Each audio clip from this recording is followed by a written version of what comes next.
Okay, lesson 12.3. Lesson 12.3, we have two learning targets.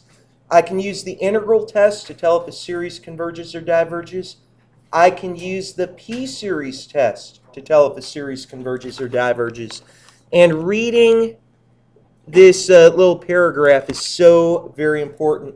Unfortunately, with few exceptions, that being what we did last section, telescoping and geometric series, it's often impossible to find an explicit formula for S sub n, for a partial sum.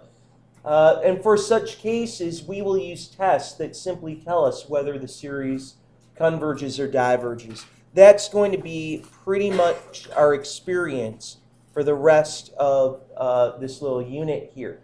So starting off, we're going to deal with positive terms for the next few days.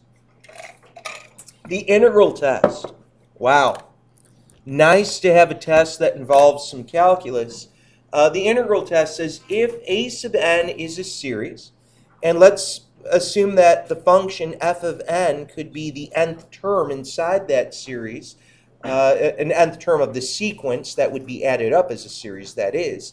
Let f be the function replacing n with x, and if f is positive valued, that's the first thing we're going to have. Second of all, if f is continuous, that's a second condition that we're going to have to make.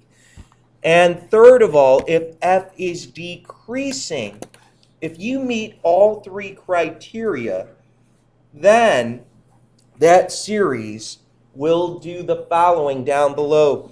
Roman numeral 1 says you will converge if the integral from 1 to infinity of f of x dx converges. Well, last chapter we dealt with improper integrals a lot. We're going to deal with them today. Similarly, for Roman numeral 2 here, your series will diverge if that improper integral from 1 to infinity of f of x dx diverges. So, one additional little thing I want to comment on. Showing that a function is decreasing can be done easily using some calculus as well. F is decreasing, we might remember from first semester, when the first derivative is less than 0. So I guess what I really want to tell you is doing the integral test, you're going to have to address the three criteria that must be met. And you have to have your function being positive, it must be continuous, and f must be decreasing. So, with that in mind, let's take a look at example 1. And example 1, you've got a harmonic series. And by the way, yesterday we said it was one of the most famous series of all. It's a series that will diverge, yes. Now, obviously, we know that is a statement of fact. But if this tool is useful, it should tell us that this series would diverge as well. Look, let's call f of x 1 over x.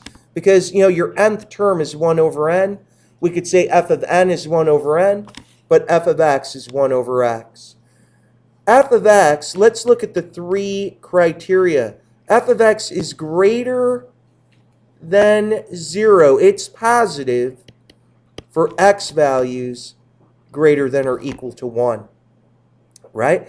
When we're doing this series, we're going to start with a first term with n equals 1 or x equals 1.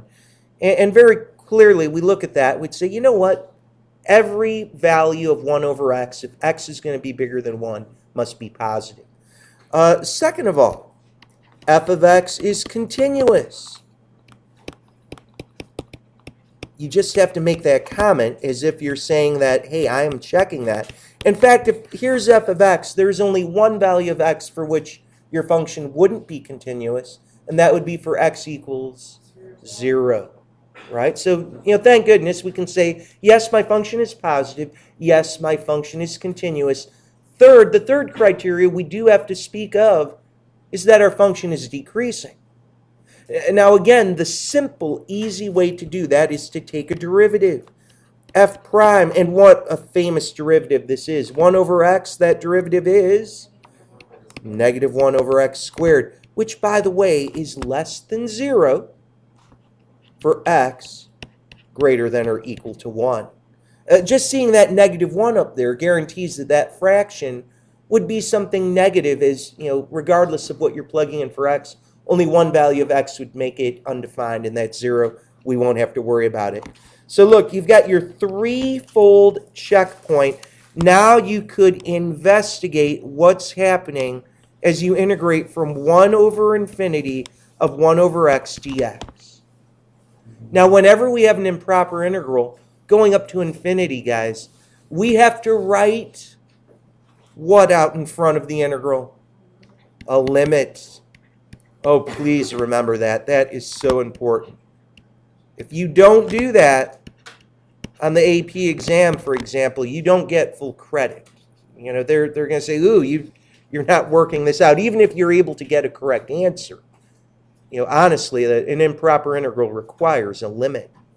Well, help me. Now that we see this, what's the antiderivative of 1 over x? We get ln of x. And because we are greater than 1, you don't need the absolute value around the x here.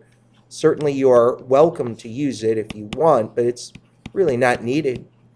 And finishing up here, you can quickly see now, wait a minute, we've got natural log of t minus the natural log of 1. And we know the natural log of 1 is 0. But what's the natural log of t as t goes to infinity? Infinity. So that means that this integral diverges. What that also means is the series diverges. So when your integral diverges, your series diverges.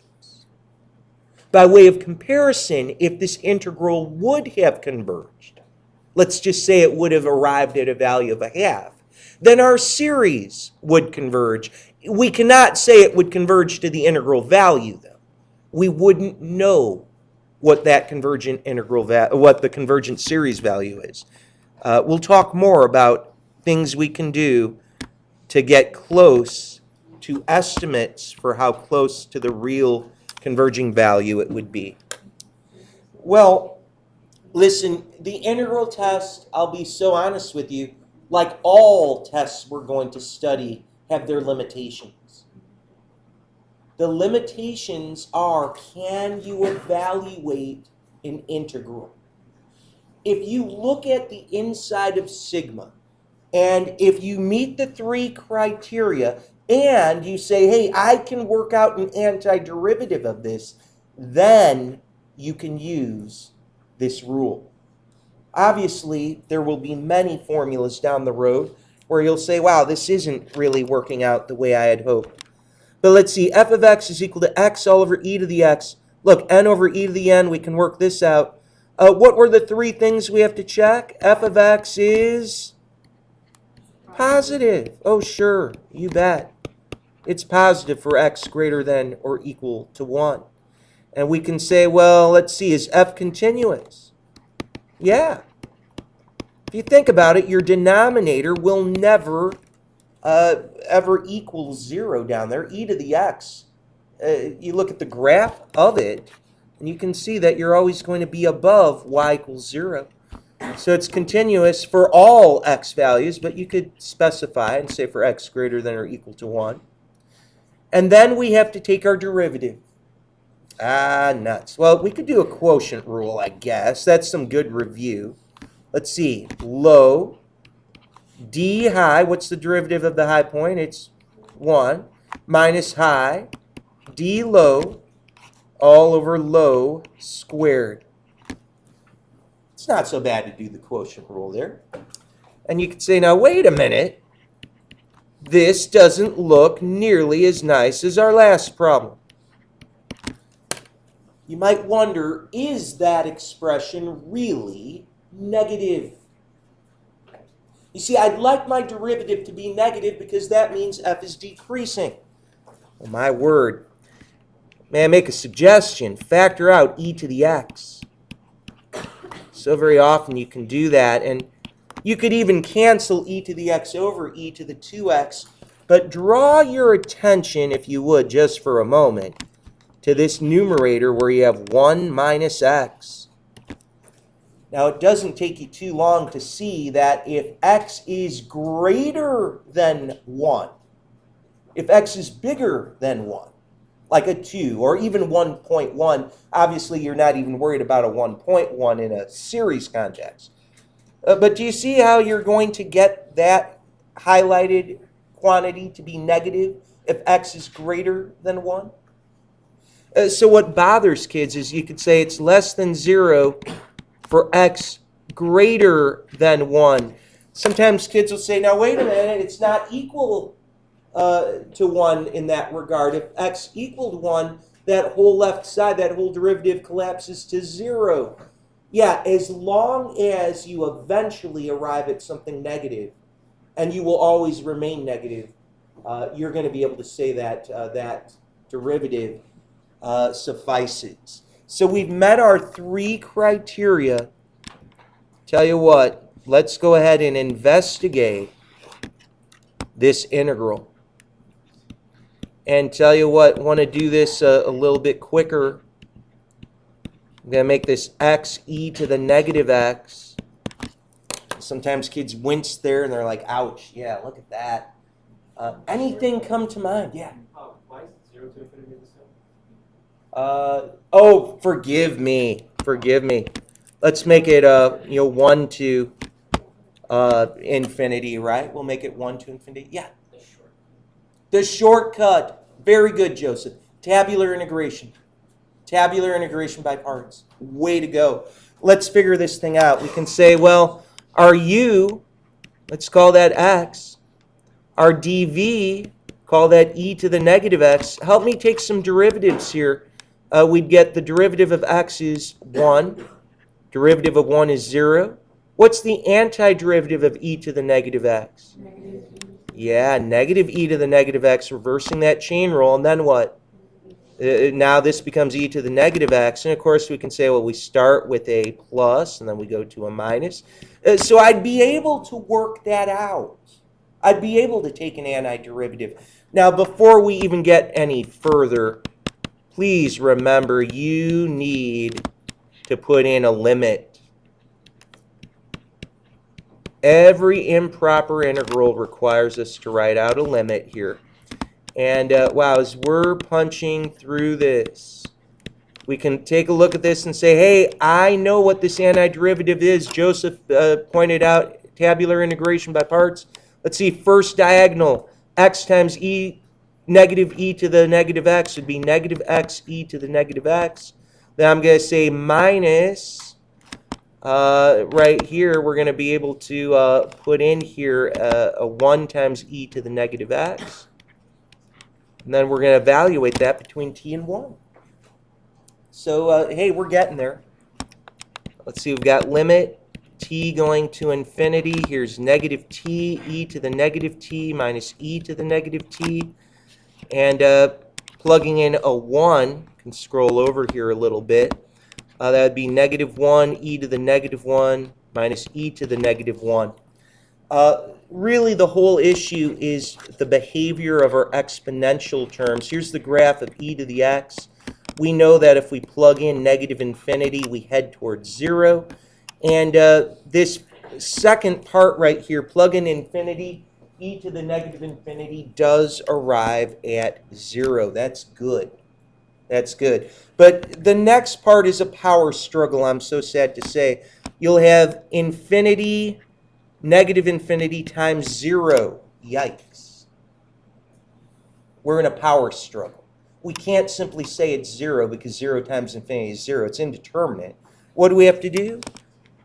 Look at this limit, perhaps in regards to L'Hopital's rule. Make a fraction. I've got negative t all over e to the negative. Bring that down and you just get e to the t here, right? Maybe that'll help us out a little bit. And then what? Let me slide this over just a smidge. Right now I'd get negative infinity over infinity. L'Hopital's, I'm going to say it's -1